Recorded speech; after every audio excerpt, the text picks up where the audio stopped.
Good morning. Today's project is we're going to put a heater, a Wave 6 catalytic safety heater in the Airstream. Actually, Scott's going to do that. Scott's going to mess it up. So what we have here is the Wave 6, the stands for the heater, the cover for the heater, a T-valve where we're going to tee it into an existing propane line to the stove, 4 compression nuts, flare nuts, and a shut-off valve, and of course the hose to connect it. So wish us luck. We'll see how we come out on this. And Scott brought the copper tubing to connect it and the flaring tool. So we saw this on Cheap RV Living. Bob recommended this heater, and after spending our time at Joshua Tree and freezing. Okay, this is the scene, 6 a.m. That's snow. It's not white pollen, it's cold. 28 degrees, and the wind's blowing about 10 to 15 miles an hour, and it's going to pick up. Came up with this idea, so hopefully this will come out well. Stay tuned. Wish us luck.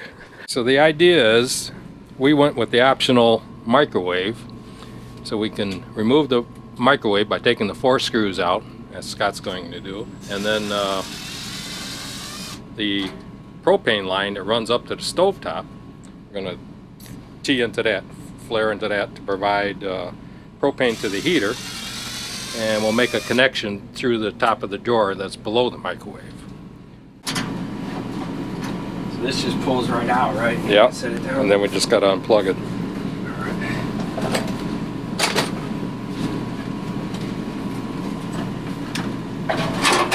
Alright. These edges are super sharp too.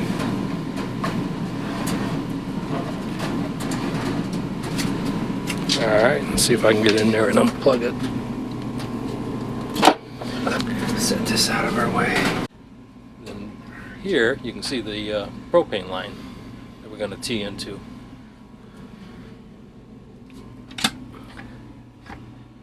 And drill down and put the connection down in the drawer. One item we thought we'd take care of, make sure the propane's shut off before we cut into the line. Okay, we had to take a short recess to find the 2 French bulldogs that were dog sitting. One dog, Mia. What's wrong with you, Mia? You being a bad girl? Get some water. So we can tie the line, the T in right here, but the copper is going to be rigid, and it has to stay below the shelf right here. Yeah, making the 90 to go down into, or both 90s. Well, I mean, that's not going to be a big deal because I can bend it like this, and bend it back underneath and do long radiuses. But making this 90, I didn't bring my tubing benders neither. But what I'm thinking is we can drill a hole right here, up high, and assume, but you know what they say about assuming, but assume that this is clear underneath, and we can, I can snake the line underneath and come out right here with the T. Well, the wheel well's underneath there. But when I reach my hand up under here, I think there's still room. Still room? Yeah. I can drill this, and I can push the line back there, and if I can see it, we can bend it up right here and go in. Okay. If not, you got a hole right here though, but it's going to be up high. Yeah, we could always cover it with something. You would never know it was there, even if you didn't.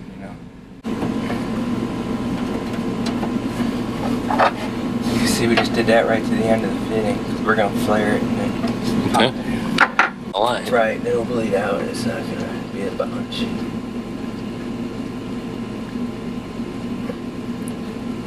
No turning back.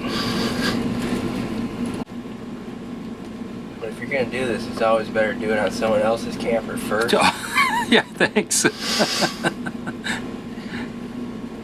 And see how it comes out? Yeah. Yeah. That's how I like to venture into new projects. They're bleeding out. Oh yeah, I hear it, yeah. Hear the psst. because this is all low pressure stuff, right? Yep, after the regulator.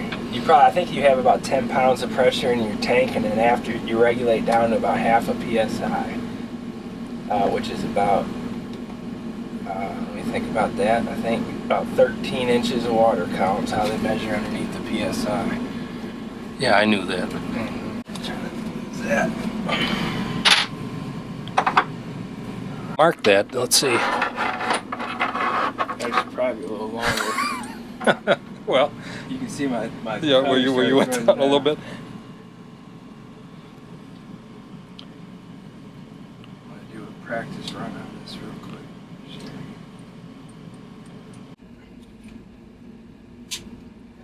There's your flare.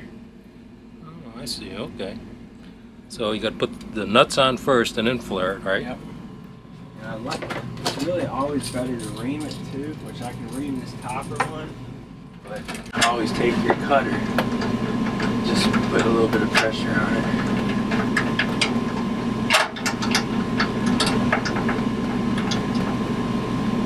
Just a little pressure. That keeps your nut out of the way while you work.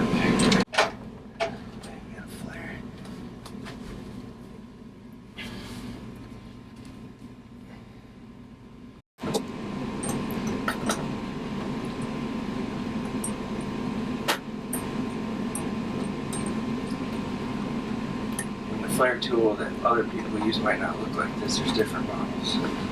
Okay, so we got both flares. And this is the great debate whether or not to use. This is soft setting pipe dope, and I always find if you use it sparingly and you just put a little bit on there, a lot of people say you don't need it.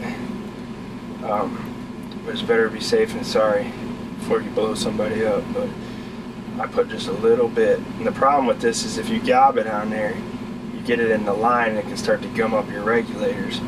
But if you use it sparingly, I find it's never an issue.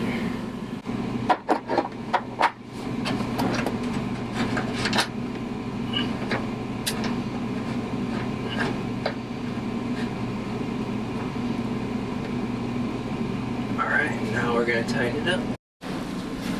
Okay, so we picked a spot. And we're hoping it's a clear shot right through there, which we are assuming it is. I can get my fingers between the wheel well and the wood right here by about 2.5 inches, so I think it's a clear shot right through. But here we go. Okay. We definitely know there's no gas lines back there because we know where it's at. So. Yeah. Okay, well, I'm going to close my eyes and tell me when I can open them. Okay. Destroy your new camera.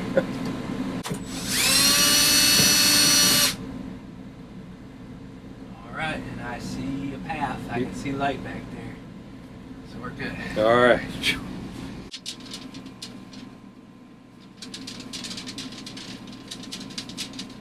It's nice when we sit it here because we can face it towards the bedroom when we're sleeping and then towards the table when we're up and about. You got a leak, your detector's And right it got a gas detector right there. Did And it's not got go off when we let the gas, by the way. Yeah, it didn't, did it? Uh-uh. Well, it looks good. Wave 6 has if it tips over, it has a shut-off in it. It has to be vented, so I thought I'd leave the vents over the bathroom and over the shower open. I think they said 7 cubic inches. That doesn't seem to be a whole lot, I wouldn't think.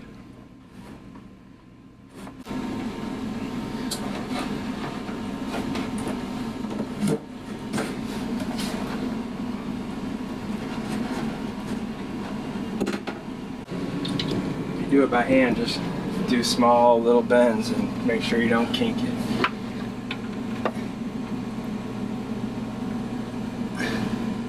Disadvantage to living an hour and a half away. You don't have all your tools. And so with this, because it's a 3/8 inch pipe, the pressure should be enough to run at least 2 of the 3 burners, probably all 3 of them, wouldn't you think, and the heater? I would think so, because You're getting enough gas to run all 4. Is there 4 burners or 2 burners? 3 burners. 3 burners on your stove. I mean, how often are you really Going to be using 3 burners. correct? In worst case scenario, if And with a heater, that's the... yeah, you just watch your flames. If your flames are real low, you're starving for gas, and you just need. There we go. There's the T.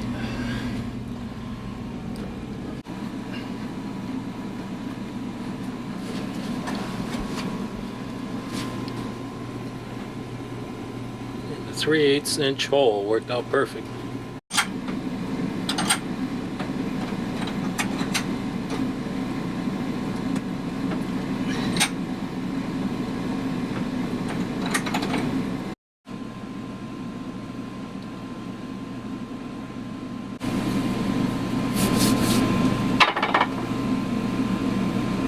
I'll wait to tighten that and see where it lines up. You know what I'm saying? Okay, so we got the T tightened.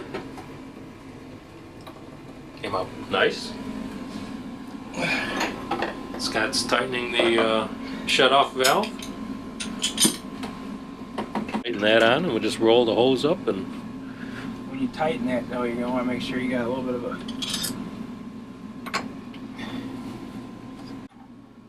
But for the most part, you could just leave this hose. that, spooled yeah, up in that's there. leave that tight. That's Yeah.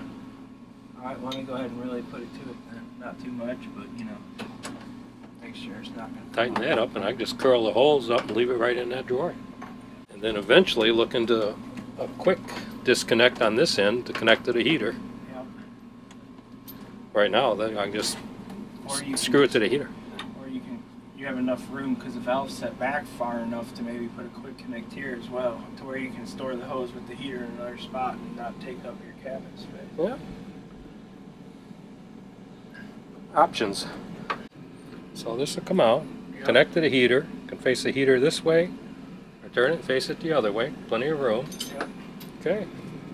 Okay, the gas is back on. You want me to start the one of the burners? Yeah, it makes you. Let's see.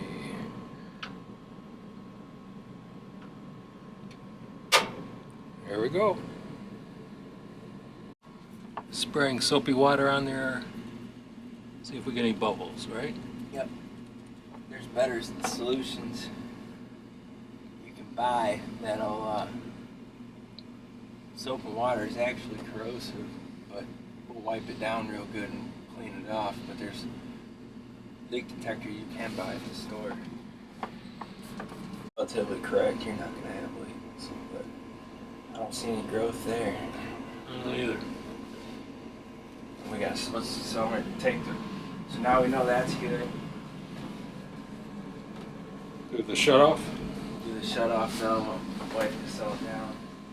What were you saying, Scott? So I mean, have it. This actually won't even go in the cupboard, so we're gonna have to take it off to get the door to close. But you might want to invest in like putting some type of a cap on this valve when not in use, because as you're putting stuff in and out of the shelf, you could accidentally bump that handle. You never really want to leave a open-ended valve in a system, because if you bump it, you know, you can not unknowingly open it and start bleeding gas in your camper. And as we saw, the RV propane gas detector is not the most. Well, hopefully if it got enough in here that it set it up. I would hope so. But I wouldn't trust my life on it. Yeah. Okay, so to recap, we went, put the T in, into the line going to the cooktop. Mm-hmm. Ran it underneath. As we found out, there's a couple inch gap between the wheel well and the top of the bottom of the drawer here, or cabinet. Put the shut-off valve in, and we've got this to connect to the heater.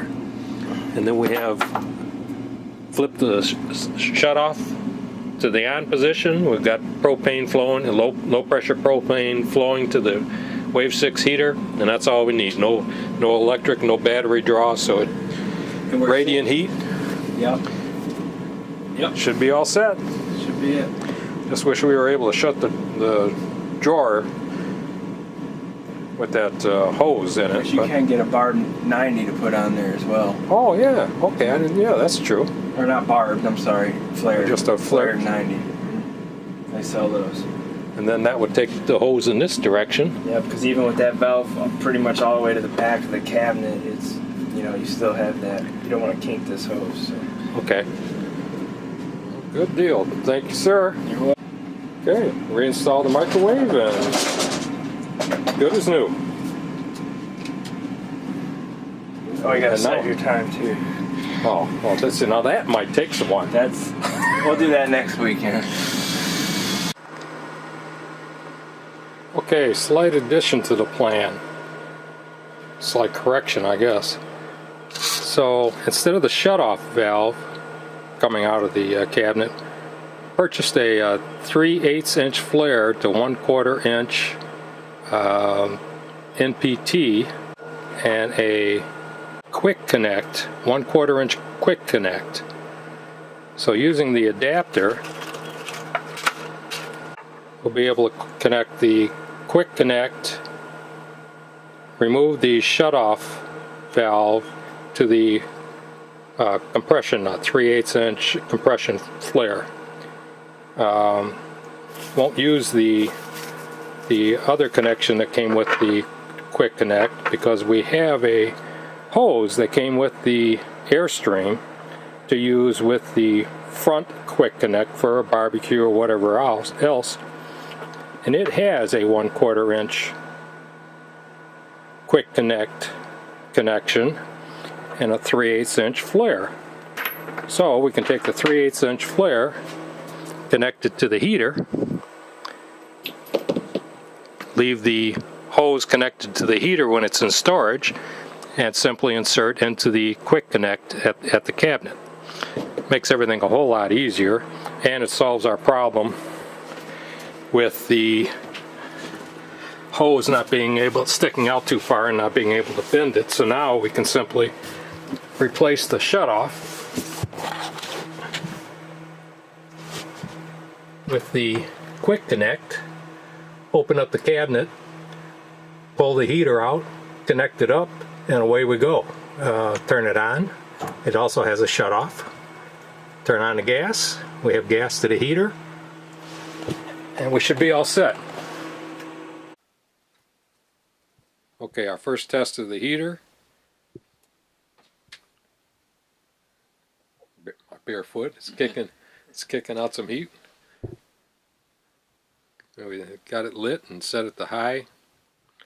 The getting it started is a little tricky. Make sure you follow the directions.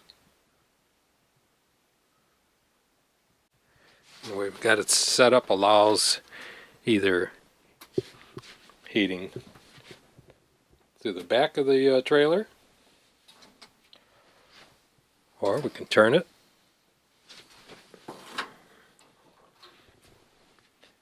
heat towards the bedroom. How about the wall mount feature if they want to mount it on a wall permanent? Yeah. I don't know where you'd mount it in here though. Not in this situation. No. Well, there it is. Should do the trick.